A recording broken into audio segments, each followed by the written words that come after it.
Work on the 2016 budget began late last year when the department directors submitted their budget requests to the township administrator. Countless hours were spent by the administrative team of Mr. Manning, Mr. Carrera, and Mr. Uribe in putting together a spending plan.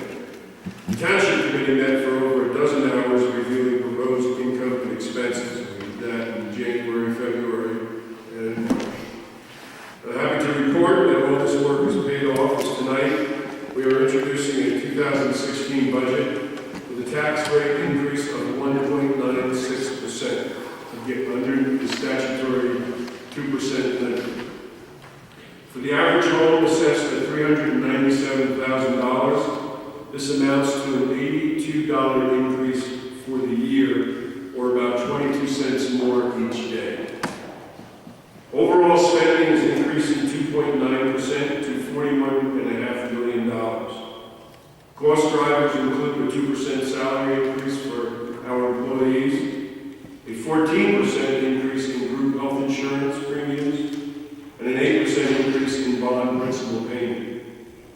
We are maintaining, in this budget, we are maintaining 2 police officers that we added in 2015, and we are hiring 2 new firefighters to fill out our table of organization. We entered this year with an $8.6 million reduction in net valuation of taxable properties, primarily driven by a $15 million reduction in the value of Winchester Garden. Luckily, new ratables helped cushion that loss.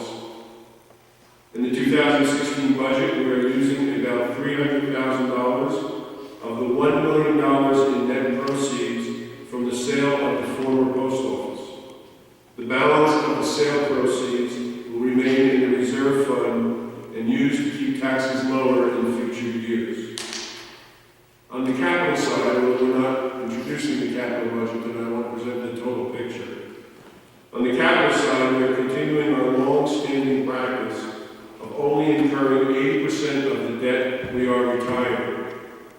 Even with that, in this year's capital budget, we've included the purchase of a fire truck, a jitney bus, and a much-needed front loader for our DPW.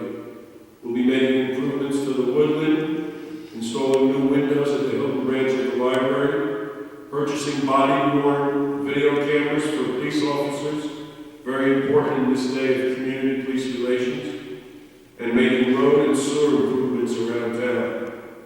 We've also included $15,000 for architectural services for conceptual design of an expanded main library building.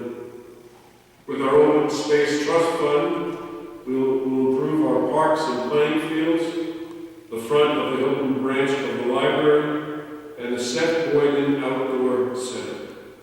Open space funds are also being used to purchase the former church next to DeHart Park, which will be used for recreational use.